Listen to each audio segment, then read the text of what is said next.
continuons cette belle après-midi et avant d'attaquer une troisième table ronde, nous avons donc maintenant une conférence, là aussi ô combien importante, avec un enfant de la balle, mais aussi des fourneaux. Rendez-vous compte, ce garçon est né la même année, tiens ça tombe bien, on peut dire l'année puisqu'il le dit partout, 1959, il est né la même année et dans la même maison, et en plus de surcroît du même père, que le désormais célèbre Maverick Canard. Ce garçon a fait l'école du cirque, et ça tombe bien, puisque je fais un petit clin d'œil à nos amis du Circa juste à côté qui nous ont régalé à midi. L'école du cirque, donc d'Annie Fratellini. Puis il s'en est retourné bien évidemment au fourneau. Il a fondé le mouvement pour une agriculture du vivant avec Jean-Philippe Quérard en 2017. Aujourd'hui, il cultive son jardin, il prend le micro de temps en temps, et là il va le faire pendant près de 30 minutes. Ce que tu manges te constitue et ce que tu manges dessine ton monde. Arnaud Daguin, un enfant de la balle et des fourneaux, je vous invite à l'applaudir bien évidemment. Bonjour Monsieur Daguin, c'est parti pour 30 minutes. Et je vais récupérer ce micro, le temps n'est pas décompté encore, ne vous inquiétez pas. Bonjour Arnaud, bienvenue. Bonjour tout le monde, bonjour surtout à ceux que je n'ai pas vus encore. Bon, le résumé était bon, il n'y a pas grand-chose à ajouter. Si ce n'est que cette phrase que je pose partout aujourd'hui, qui n'a jamais été dite comme ça vraiment par ma grand-mère Fanny, donc la mère de ma mère, en fait ça résume exactement ce qu'elle a essayé de me faire comprendre quand j'étais gamin. On connaît beaucoup mon père, qui, pour les raisons qu'on sait, on connaît beaucoup moins la famille du côté de ma mère, et donc je voudrais rendre un petit hommage là aujourd'hui, rapidement, à un couple de personnes qui ont ouvert le premier restaurant végétarien de Paris en 1956, s'appelait La Saladière, avenue des Ternes, et qui m'ont élevé aussi à côté du Maghré, dans un état d'esprit totalement différent, puisqu'ils faisaient de la macrobiotique, à l'époque ça s'appelait comme ça, et ils étaient végétariens. Voilà. Je vous dis ça parce que c'est plus facile de marcher quand on a deux jambes, et c'est vrai que la deuxième guibole, là, pour moi, elle était très importante. Elle l'a été surtout après, je me suis rendu compte, comme la plupart des gens, bien plus tard. Cette phrase, en fait, ce que tu manges te constitue, et ce que tu manges dessine ton monde, elle résume entièrement l'étendue de nos problèmes d'alimentation d'aujourd'hui. Et c'est très certainement la mauvaise compréhension de ce qu'est l'alimentation à l'intérieur de nous et à l'extérieur de nous qui est à la source d'énormément de nos problèmes actuels.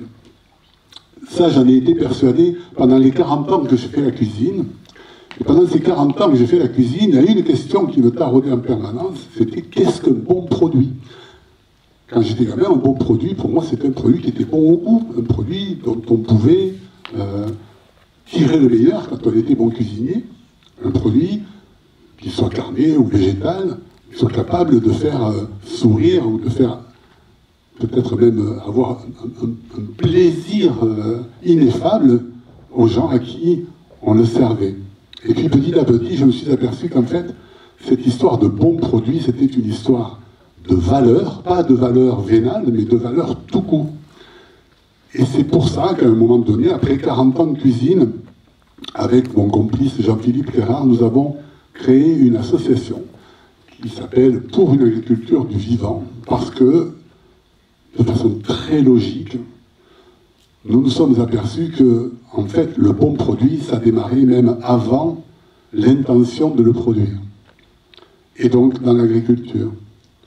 Alors, ces deux morceaux de notre culture, le dedans et le dehors, c'est vrai que je vais essayer de les résumer rapidement pour qu'ensuite on puisse en parler ensemble.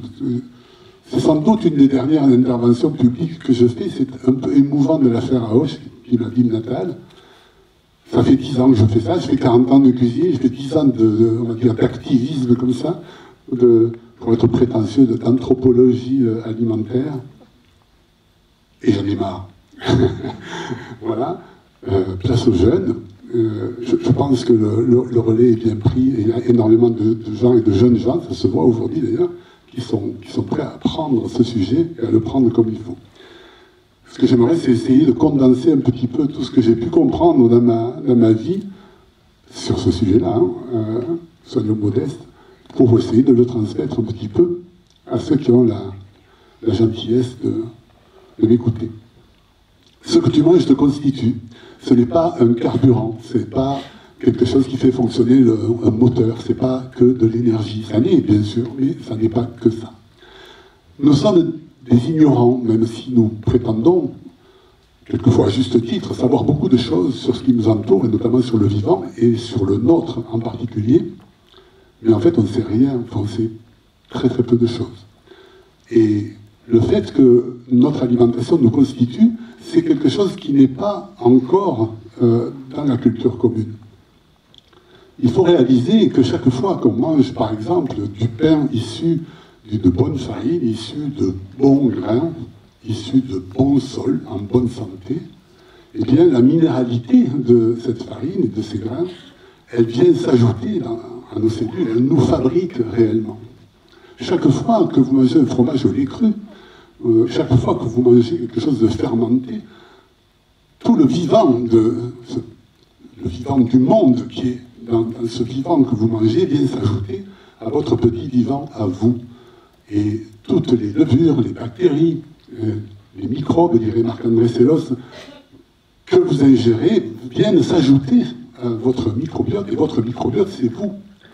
C'est pas quelque chose qui est extérieur à vous, c'est vous. Ce que tu manges te constitue. Et c'est d'autant plus essentiel, donc, de comprendre ce qu'est ce que tu manges. Et donc sa valeur. Ce que tu manges dessine ton monde. Oui, le monde est dessiné aujourd'hui par ce que nous mangeons. Si on prend le train à la gare Montparnasse, ce que j'ai fait hier, et qu'on traverse la France, jusqu'à Agen, en l'occurrence, là, il n'y a pas une minute où, si on regarde par la fenêtre du train, ce que l'on voit n'est pas dessiné par ce que l'on mange. Je vous demande de faire l'expérience. Quand vous êtes en voiture, quand vous êtes en train, quand vous circulez, regardez le monde autour de vous, en France notamment, à part quelques montagnes escarpées, et encore le haut des montagnes, puisque le bas est dessiné par les troupeaux, la plupart du temps, et les paysages sont ouverts par le vivant qu'on y met. Tous les paysages que vous traversez, tous, sont dessinés par ce que vous mangez. Et ça, c'est quelque chose qui peut paraître peut-être contre-intuitif quand on pense paysage en général, on pense nature. Moi j'ai tendance à dire que la nature n'existe plus. C'est pas grave, hein, le vivant est là, mais la nature, ça n'existe pas. Tout est culture chez nous. Il y a très très peu d'endroits sur Terre où ça reste de la nature. Nature, c'est un concept qui est de l'ordre d'une virginité, on va dire. On vient de s'apercevoir que dans les îles comme à Bornéo, par exemple, où il y a des forêts qu'on appelle primaires et qu'on pensait être des forêts vierges jusqu'à maintenant, eh bien, on s'aperçoit qu'en fait, ces endroits sont cultivés depuis plus de 7000 ans par les mêmes gens, qui sont très peu nombreux, de façon très discrète, mais très efficace, y compris en Amazonie, y compris dans toutes ces forêts-là. En fait, c'est notre façon à nous, humains, de nous insérer dans le vivant quelque part qui dessine notre monde. Ce que tu manges dessine ton monde. La façon dont tu le produis, la façon, le travail, la façon au sens premier, au sens de façonner, le dessin avec E-I-N de ce que nous produisons dessine notre monde. Et je pense qu'on en parlait tout à l'heure avec quelques personnes là, en cassant la croûte. On pourrait s'imaginer, on pourrait croire aujourd'hui, quand on entend parler la plupart des gens sur les problèmes alimentaires, sur les problèmes de production justement agricole, on pourrait penser que nos problèmes sont des problèmes culturaux, des problèmes techniques, des problèmes de méthode. Mais en fait, il n'en est rien. Nos problèmes sont des problèmes culturels. Nos problèmes sont aujourd'hui issus du fait qu'on ne comprend rien à ce qui se passe quand on produit notre bouffe. On n'y comprend rien, et en plus, et c'est ça le pire, pour la grande majorité des gens, on s'en fout. Et Stéphane Hélinou l'a très bien dit tout à l'heure. En fait, on est intolérant à la frustration, on veut tout de suite parce qu'on a été habitué comme ça. On est gavé et perfusé en permanence parce que le système le permet depuis quelques générations. Et donc, on a perdu de vue le simple fait que la production même de notre alimentation conditionne totalement notre avenir. C'est de ça que je voulais vous parler aujourd'hui, et c'est très simple en fait. Comme sujet, ce n'est pas du tout compliqué, mais par contre, c'est complètement à côté de ce qu'on apprend en général. Quand on prend un légume dans ses mains, comme la tomate de Alain Canet ce matin, pour moi, quand je vois un produit comme celui-là, j'y vois un capital nutritionnel. C'est-à-dire, je vois quelque chose qui contient des nutriments capables de me constituer. Et donc, plus il y en a des bons, et moins il y en a de mauvais dedans, et mieux c'est. Et comment savoir si ce produit contient tout ça, si l'on ne comprend pas de quel sol il est issu, et de quelle méthode de production il est issu. Alors, il faut parler d'agriculture dans ces cas-là, et évidemment, je ne suis pas paysan, donc je ne suis pas compétent pour parler de, on va dire, technique agricole, mais ce que je vais faire là, je vais essayer de le faire rapidement, je vais essayer de vous donner les bagages, les armes pour parler d'agriculture avec n'importe qui, et y compris avec le président de la Chambre. Moi, je résume l'agriculture en 3 chiffres. 1, 3, 5. Et vous allez voir que c'est très simple. Pourquoi 1 ? Parce qu'il n'y a qu'une agriculture. L'agriculture, c'est notre seule interface active avec le vivant. Il y a 12 000 façons de le pratiquer, mais elle est une. Depuis le néolithique. Donc il y a une agriculture. Pourquoi 3 ? Parce que si on voulait que cette agriculture soit idéale, si on voulait qu'elle nous assure une pérennité sur cette planète, eh bien il faudrait qu'elle soit capable de remplir 3 missions. Et dont la première, de façon là aussi un peu contre-intuitive, n'est pas forcément de nous nourrir, mais de se nourrir elle-même. C'est-à-dire de se sevrer de tous ces intrants dont on a besoin aujourd'hui pour arriver à produire la quantité dont on a besoin. Qu'est-ce que l'agriculture sinon de la production de biomasse ?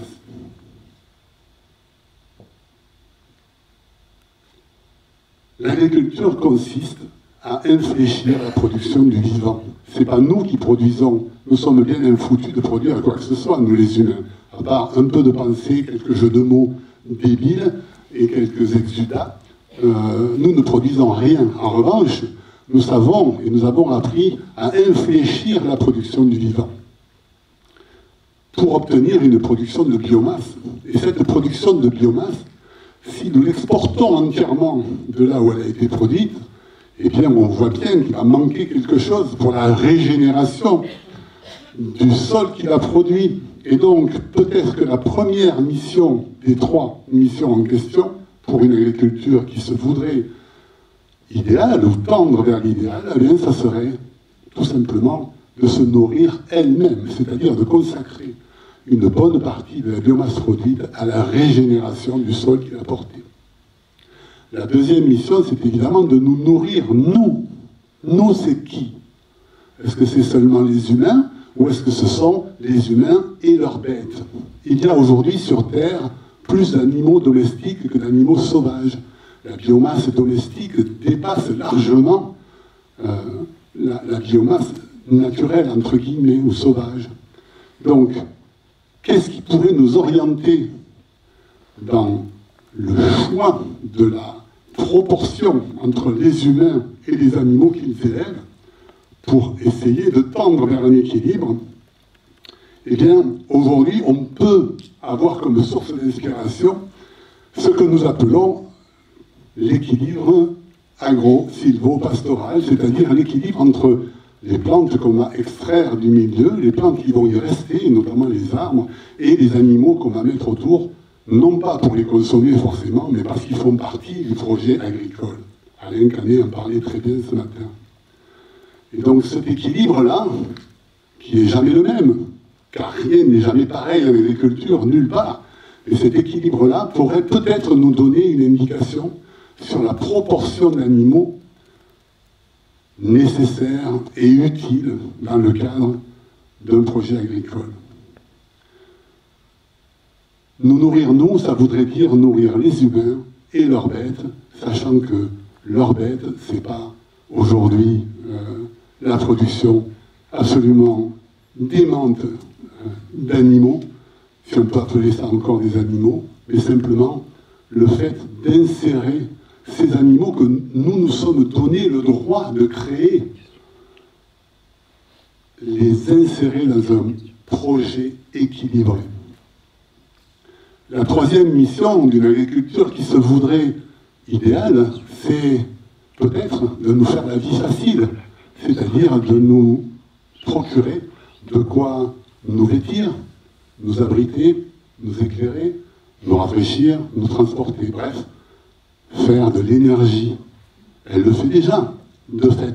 Mais là aussi, il faudrait peut-être comprendre que sur toute la biomasse produite, une partie de cette biomasse pourrait être consacrée à nous rendre la vie plus facile. Mais quelle partie? 3 missions donc. Se nourrir elle-même, nous nourrir et nous faire la vie facile. Alors vous me direz, c'est bien gentil ces discours, mais on fait comment?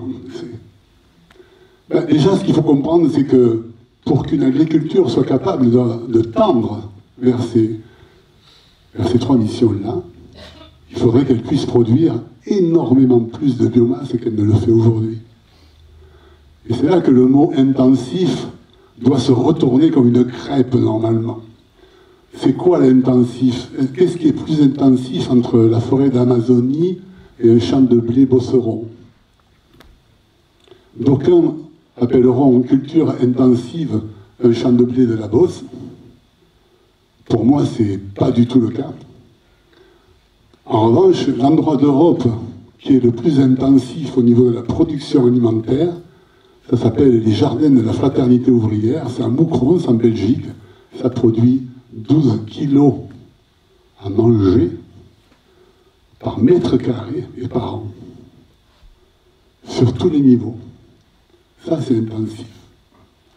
Il faudrait, pour que notre agriculture soit capable de nous assurer une pérennité sur cette planète, qu'elle soit capable de produire énormément plus de biomasse qu'elle ne le fait aujourd'hui.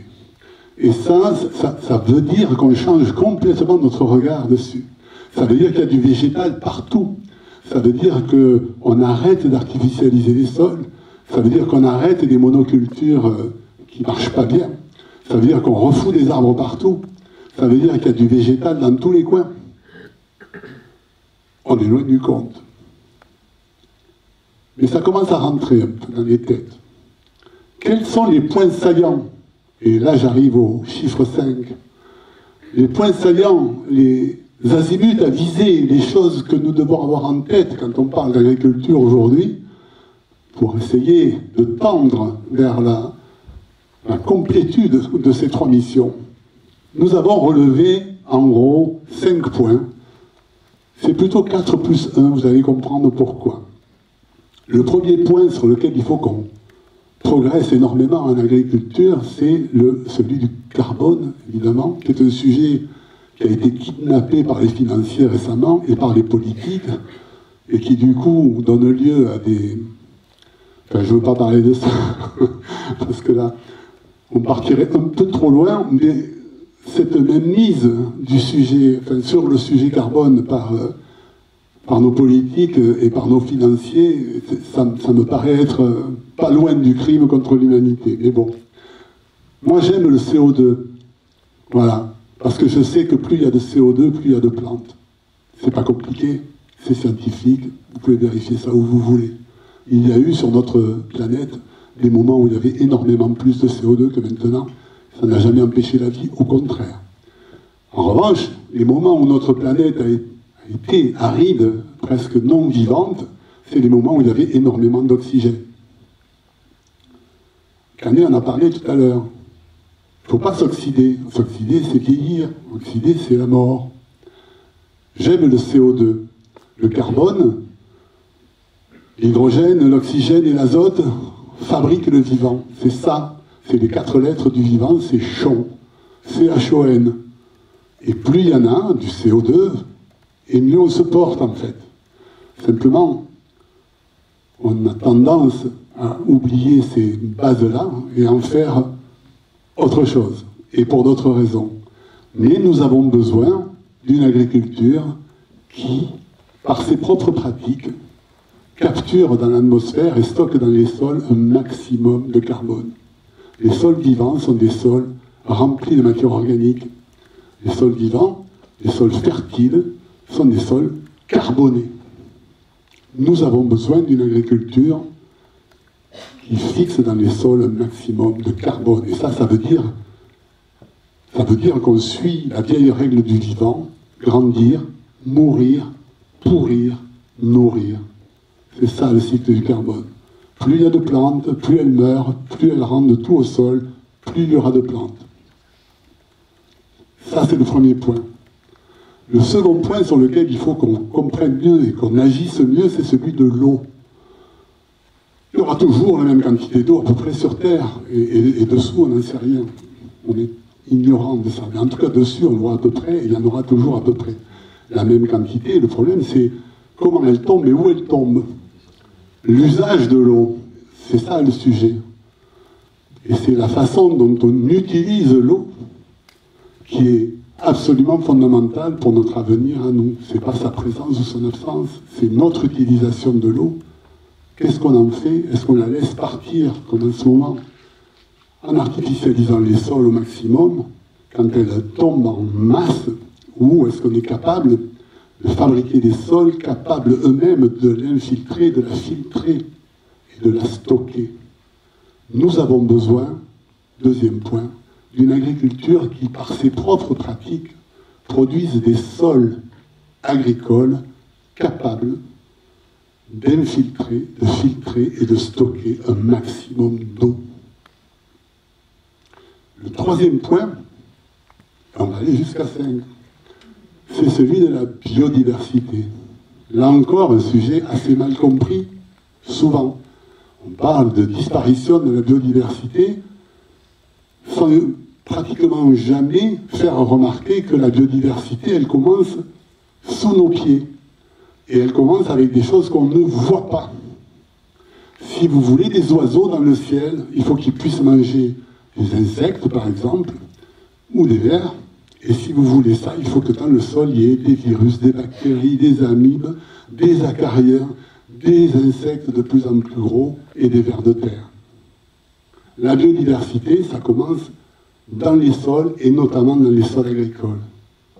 Nous avons besoin d'une agriculture qui, par ses propres pratiques, produise des sols agricoles pourris de biodiversité. Le quatrième point sur lequel on doit vraiment se focaliser, si on veut vraiment durer sur cette planète, c'est celui du contenu de ce que nous produisons. Ce que tu manges te constitue. La densité alimentaire de la production agricole commence à peine à être évoquée. On commence à peine à regarder au plus près, grâce à des technologies un peu émergentes et d'autres plus anciennes, notamment ce qu'on appelle les infrarouges proches. On commence à comprendre en fait le contenu de ce que nous produisons. Et là aussi, nous avons besoin d'une agriculture qui, par ses propres pratiques, produise une alimentation susceptible de nous constituer. Et évidemment, de ne pas nous nuire. Ça, c'est les 4 points fondamentaux, les 4 points cardinaux. Et puis, il y en a un qu'on va mettre au-dessus, à mon sens, qui sera peut-être la clé de voûte de ce que j'ai à vous dire sur l'agriculture aujourd'hui. C'est ce que j'appelle dans notre association le BIF. Le BIF, c'est quoi? C'est pas le pognon, c'est le bonheur intérieur brut à la ferme. Quand j'étais gamin, en 1974, il s'est passé deux choses assez rigolotes. La première, c'est qu'on a eu pour la première fois un candidat écologiste aux élections présidentielles, René Dumont. Mon grand-père, René aussi, me le montrait à la télé quand il prenait son verre d'eau et qu'il disait ceci est l'enjeu du XXIe siècle et que tout le monde était mort de rire. Mon grand-père, René, me disait ce type a raison. Et la deuxième chose, c'est qu'à la tribune de l'ONU cette année-là, il y a un petit monsieur qui est monté, qui avait un blazer bleu marine avec des boutons dorés, qui portait une jupe à carreaux, des chaussettes qui montaient jusqu'aux genoux et des chaussures cirées. Ce monsieur, c'était le roi du Bhoutan. J'ai oublié son nom. Et ce monsieur a dit, on parle beaucoup de produits intérieurs bruts, mais nous, au Bhoutan, ça ne nous intéresse pas. Ce qui nous intéresse, c'est le bonheur intérieur brut. Et le bonheur intérieur brut, ça dépend de la santé publique et de l'éducation. Ça m'a marqué au fer rouge, cette phrase-là. Le BIF, c'est le bonheur intérieur brut à la ferme. Parce que si vous voulez que tous les matins, les gens se lèvent très tôt pour aller vous stocker du carbone dans les sols, pour aller vous filtrer de l'eau, pour aller vous produire de la biodiversité et une alimentation qui vous constitue, il a intérêt à ce qu'ils aient envie de le faire.